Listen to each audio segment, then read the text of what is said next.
ಹತ್ರ ಬರ್ತೇನೆ. ಮತ್ತೆ 11ನೇ ಪಾಯಿಂಟ್ನಲ್ಲಿ 3 ಅಡಿ ಆಳ ಅಗೆದಿದ್ದಾರೆ ಕಾರ್ಮಿಕರು. ಈವರೆಗೂ 3 ಅಡಿ ಆಳ ತೋಡಿದ್ರೂ ಕೂಡ ಪತ್ತೆಯಾಗಿಲ್ಲ ಅಸ್ಥಿಪಂಜರ. ಮತ್ತಷ್ಟು ಆಳ ಅಗೆಯುವಂತೆ ಎಸ್ಐಟಿ ಅಧಿಕಾರಿಗಳಿಗೆ ಆತ ಮನವಿಯನ್ನ ಮಾಡಿಕೊಂಡಿದ್ದಾನೆ. ಅದರ ಆಧಾರದ ಮೇಲೆ ಶೋಧ ಕಾರ್ಯ ಮತ್ತೆ ಮುಂದುವರೆದಿದೆ. ಡೀಟೇಲ್ಸ್ ನಮ್ಮ ಪ್ರತಿನಿಧಿ ನಾಗೇಂದ್ರ ಬಾಬು ನೀಡ್ತಾ ಇದ್ರು. ನಾಗೇಂದ್ರ ಬಾಬು, 3 ಅಡಿ ಬಹುಶಃ ಇನ್ನೊಂದಷ್ಟು ಆಳವನ್ನ ಅಗೆಯುವ ಸಾಧ್ಯತೆ ಕೂಡ ಇದ್ದೇ ಇದೆ. ಈ 11ನೇ ಪಾಯಿಂಟ್ ಅದ್ರ ಬಗ್ಗೆ ಇರೋ ನಿರೀಕ್ಷೆ ಇದ್ರೆ ಡೀಟೇಲ್ಸ್ ಅನ್ನ ಮುಂದುವರಿಸ್ತಾ ಹೋಗೋದಾದ್ರೆ. ಸ್ಮಿತಾ, ನಾನು ಆಗಲೇ ಹೇಳ್ತಾ ಇದ್ದಂತೆ ನಿನ್ನೆ 11ನೇ ಪಾಯಿಂಟ್ನಲ್ಲಿ ಉತ್ಖನನ ಕಾರ್ಯವನ್ನು ಆರಂಭ ಮಾಡಬೇಕಾಗಿತ್ತು. ಆದರೆ ದೂರದಾರ ಕೊಟ್ಟಂಥ ಮಾಹಿತಿ ಇಲ್ಲಿ ಬೇಡ, ಮತ್ತೊಂದು ಅಂದರೆ ಬಂಗ್ಲಾ ಗುಡ್ಡದ ಮೇಲ್ಭಾಗಕ್ಕೆ ಹೋಗಿ ಅಲ್ಲಿ ಒಂದು ಸ್ಥಳವನ್ನು ನಾನು ತೋರಿಸ್ತೀನಿ, ಅಲ್ಲಿ ಇದೆ ಅಂತೇಳಿ ಆತ ಹೇಳ್ತಾರೆ. ಹಾಗಾಗಿ ಅಲ್ಲಿಗೆ SIT ತನಿಖಾ ತಂಡ ಹೋಗುತ್ತೆ, ಅಲ್ಲಿ ಅಸ್ಥಿಪಂಜರ ಪತ್ತೆ ಆಗುತ್ತೆ, ಅದನ್ನು ಸೀಸ್ ಕೂಡ ಮಾಡ್ತಾರೆ. ಅಲ್ಲಿ ಒಂದಷ್ಟು ಗೊಂದಲಗಳು ಕೂಡ ಇತ್ತು. ಆ ಅಸ್ಥಿಪಂಜರವನ್ನು ನಾವು ಸೀಸ್ ಮಾಡಬೇಕಾ ಬೇಡವಾ, ಅಥವಾ UDR ಏನಾದರೂ ಮಾಡಿಸ್ಬೇಕಾ, ಸ್ಥಳೀಯ ಪೊಲೀಸ್ ಠಾಣೆ ಕೊಡಬೇಕಾ ಅನ್ನೋದು ಒಂದಷ್ಟು ಗೊಂದಲಗಳಿತ್ತು. ಆ ಹಿರಿಯ ಅಧಿಕಾರಿ ಮತ್ತು SIT ಅಧಿಕಾರಿ ನಡುವೆ ಒಂದಷ್ಟು ಚರ್ಚೆಗಳು ಕೂಡ ಆಗುತ್ತೆ. ಕಾರಣ ಇಷ್ಟೇ, ಸ್ಥಳೀಯರು ಕೊಟ್ಟಿರುವಂಥ ಮಾಹಿತಿ ಪ್ರಕಾರ, ಜೊತೆಗೆ ಸ್ಥಳೀಯರು ಹೇಳ್ತಿರೋ ಪ್ರಕಾರ 2-3 ವರ್ಷಗಳ ಹಿಂದೆ ಒಬ್ಬ ವ್ಯಕ್ತಿಯಲ್ಲಿ ನೇಣು ಬಿಗಿದುಕೊಂಡು ಆತ್ಮಹತ್ಯೆಗೆ ಶರಣಾಗಿದ್ದ ಅಂತೇಳಿ. ಅದಕ್ಕೆ ಪೂರಕವಾಗಿ ನಿನ್ನೆ ಹಗ್ಗ ಕೂಡ ಸಿಕ್ಕಿತ್ತು. ಹಾಗಾಗಿ ಆ ಒಂದು ಅಸ್ಥಿ ಪಂಜರವನ್ನು ತಮ್ಮ ಅವಶ್ಯಕತೆ ತೆಗೆದುಕೊಳ್ಬೇಕಾ ಅಥವಾ ಸ್ಥಳೀಯ ಪೊಲೀಸ್ ಠಾಣೆಗೆ ಕೊಡಬೇಕಾ ಅನ್ನೋ ಚರ್ಚೆ ಆಗಿತ್ತಂತೆ. ಹಾಗಾಗಿ ಹಿರಿಯ ಅಧಿಕಾರಿಯೊಬ್ಬರು ಕೊಟ್ಟಂಥ ಸೂಚನೆ ಮೇರೆಗೆ SIT ಅಧಿಕಾರಿಗಳು ಆ ಅಸ್ಥಿ ಪಂಜರವನ್ನು ಸೀಸ್ ಮಾಡುವಂಥ ಕೆಲಸವನ್ನು ಮಾಡಿದ್ರು. ಈಗ ಬಹಳಷ್ಟು ಕುತೂಹಲ ಕೇಳಿಸ್ತಾ ಇರುವಂಥದ್ದು, ನಿನ್ನೆ 11ನೇ ಪಾಯಿಂಟ್ನಲ್ಲಿ ಉತ್ಖನನ ಮಾಡೋದಕ್ಕೆ ಮುಂದಾದಾಗ ಮುಸುಕುದಾರಿ ವ್ಯಕ್ತಿ ಇಲ್ಲಿ ಬೇಡ, ನಾನು ಮೇಲ್ಗಡೆ ತೋರಿಸ್ತೇನೆ ಅಂತೇಳಿ ಬಂಗ್ಲಾ ಗುಡ್ಡದ ಮೇಲೆ ಭಾಗಕ್ಕೆ ಯಾಕೆ ಕರ್ಕೊಂಡು ಹೋದ ಅನ್ನೋದು ಒಂದು ಕಡೆ. ಆದರೆ ಮತ್ತೊಂದು ಕಡೆ ಇವತ್ತು ಇದೇ ರೀತಿಯಾಗಿ 11ನೇ ಪಾಯಿಂಟ್ನಲ್ಲಿ ಡಿಗ್ ಮಾಡೋದಕ್ಕೆ ಶುರು ಮಾಡೋದಿಲ್ಲ, ಆತ ಬೇರೆ ಸ್ಥಳವನ್ನು ತೋರಿಸಬಹುದು ಅನ್ನೋ ಚರ್ಚೆಗಳು ಕೂಡ ಆಗ್ತಾ ಇತ್ತು.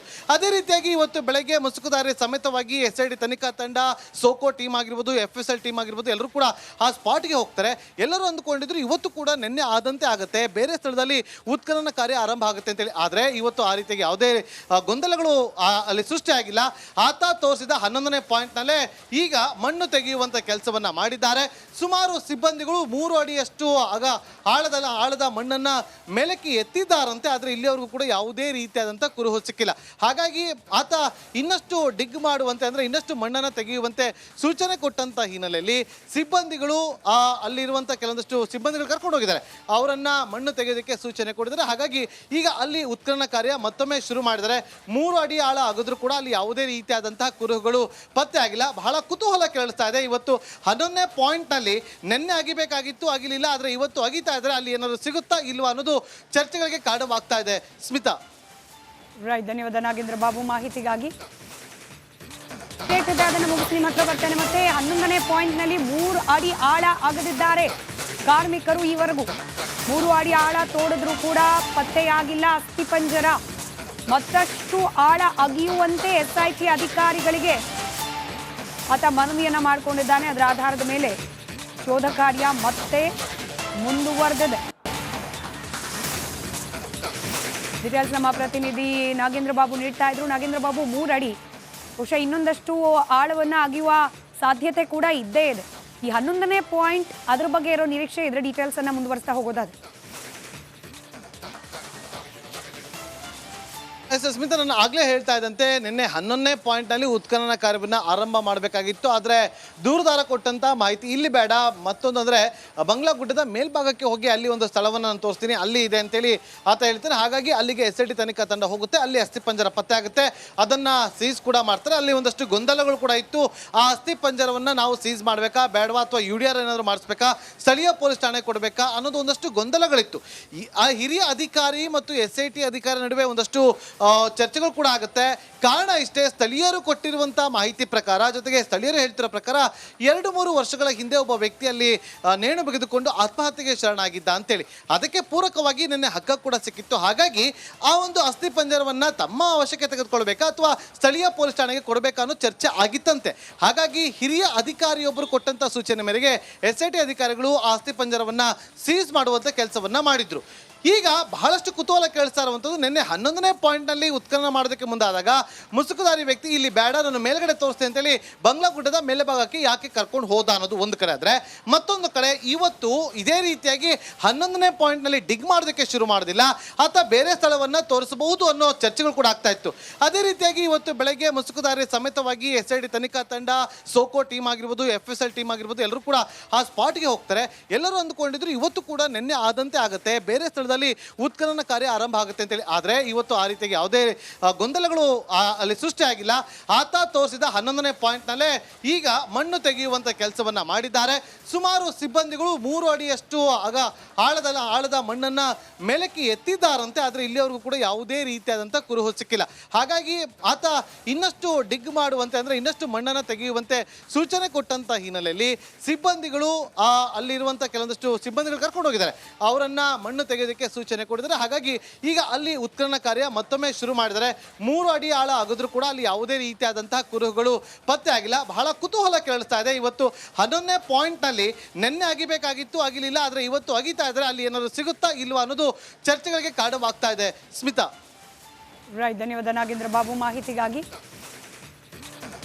ಅದನ್ನು ಮುಗಿಸಿ ನಿಮ್ಮ ಹತ್ರ ಬರ್ತೇನೆ. ಮತ್ತೆ 11ನೇ ಪಾಯಿಂಟ್ನಲ್ಲಿ 3 ಅಡಿ ಆಳ ಅಗದಿದ್ದಾರೆ ಕಾರ್ಮಿಕರು. ಈವರೆಗೂ 3 ಅಡಿ ಆಳ ತೋಡಿದ್ರೂ ಕೂಡ ಪತ್ತೆಯಾಗಿಲ್ಲ ಅಸ್ಥಿಪಂಜರ.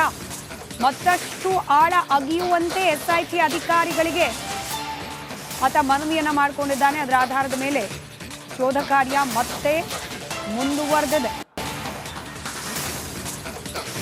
ಡೀಟೇಲ್ಸ್ ನಮ್ಮ ಪ್ರತಿನಿಧಿ ನಾಗೇಂದ್ರ ಬಾಬು ನೀಡ್ತಾ ಇದ್ರು. ನಾಗೇಂದ್ರ ಬಾಬು, 3 ಅಡಿ ಬಹುಶಃ ಇನ್ನೊಂದಷ್ಟು ಆಳವನ್ನು ಅಗಿಯುವ ಸಾಧ್ಯತೆ ಕೂಡ ಇದ್ದೇ ಇದೆ. ಈ 11ನೇ ಪಾಯಿಂಟ್ ಅದ್ರ ಬಗ್ಗೆ ಇರೋ ನಿರೀಕ್ಷೆ ಇದ್ರೆ ಡೀಟೇಲ್ಸ್ ಅನ್ನ ಮುಂದುವರಿಸ್ತಾ ಹೋಗೋದಾದ್ರೆ. ಸ್ಮಿತಾ, ನಾನು ಆಗಲೇ ಹೇಳ್ತಾ ಇದ್ದಂತೆ ನಿನ್ನೆ 11ನೇ ಪಾಯಿಂಟ್ನಲ್ಲಿ ಉತ್ಖನನ ಕಾರ್ಯವನ್ನು ಆರಂಭ ಮಾಡಬೇಕಾಗಿತ್ತು. ಆದರೆ ದೂರದಾರ ಕೊಟ್ಟಂಥ ಮಾಹಿತಿ ಇಲ್ಲಿ ಬೇಡ, ಮತ್ತೊಂದು ಅಂದರೆ ಬಂಗ್ಲಾ ಗುಡ್ಡದ ಮೇಲ್ಭಾಗಕ್ಕೆ ಹೋಗಿ ಅಲ್ಲಿ ಒಂದು ಸ್ಥಳವನ್ನು ನಾನು ತೋರಿಸ್ತೀನಿ, ಅಲ್ಲಿ ಇದೆ ಅಂತೇಳಿ ಆತ ಹೇಳ್ತಾನೆ. ಹಾಗಾಗಿ ಅಲ್ಲಿಗೆ SIT ತನಿಖಾ ತಂಡ ಹೋಗುತ್ತೆ, ಅಲ್ಲಿ ಅಸ್ಥಿಪಂಜರ ಪತ್ತೆ ಆಗುತ್ತೆ, ಅದನ್ನು ಸೀಸ್ ಕೂಡ ಮಾಡ್ತಾರೆ. ಅಲ್ಲಿ ಒಂದಷ್ಟು ಗೊಂದಲಗಳು ಕೂಡ ಇತ್ತು. ಆ ಅಸ್ಥಿಪಂಜರವನ್ನು ನಾವು ಸೀಸ್ ಮಾಡಬೇಕಾ ಬೇಡವಾ, ಅಥವಾ UDR ಏನಾದರೂ ಮಾಡಿಸ್ಬೇಕಾ, ಸ್ಥಳೀಯ ಪೊಲೀಸ್ ಠಾಣೆ ಕೊಡಬೇಕಾ ಅನ್ನೋದು ಒಂದಷ್ಟು ಗೊಂದಲಗಳಿತ್ತು. ಆ ಹಿರಿಯ ಅಧಿಕಾರಿ ಮತ್ತು SIT ಅಧಿಕಾರಿ ನಡುವೆ ಒಂದಷ್ಟು ಚರ್ಚೆಗಳು ಕೂಡ ಆಗುತ್ತೆ. ಕಾರಣ ಇಷ್ಟೇ, ಸ್ಥಳೀಯರು ಕೊಟ್ಟಿರುವಂಥ ಮಾಹಿತಿ ಪ್ರಕಾರ, ಜೊತೆಗೆ ಸ್ಥಳೀಯರು ಹೇಳ್ತಿರೋ ಪ್ರಕಾರ 2-3 ವರ್ಷಗಳ ಹಿಂದೆ ಒಬ್ಬ ವ್ಯಕ್ತಿಯಲ್ಲಿ ನೇಣು ಬಿಗಿದುಕೊಂಡು ಆತ್ಮಹತ್ಯೆಗೆ ಶರಣಾಗಿದ್ದ ಅಂತೇಳಿ. ಅದಕ್ಕೆ ಪೂರಕವಾಗಿ ನಿನ್ನೆ ಹಗ್ಗ ಕೂಡ ಸಿಕ್ಕಿತ್ತು. ಹಾಗಾಗಿ ಆ ಒಂದು ಅಸ್ಥಿಪಂಜರವನ್ನು ತಮ್ಮ ಅವಶ್ಯಕ್ಕೆ ತೆಗೆದುಕೊಳ್ಬೇಕಾ ಅಥವಾ ಸ್ಥಳೀಯ ಪೊಲೀಸ್ ಠಾಣೆಗೆ ಕೊಡಬೇಕಾ ಅನ್ನೋ ಚರ್ಚೆ ಆಗಿತ್ತಂತೆ.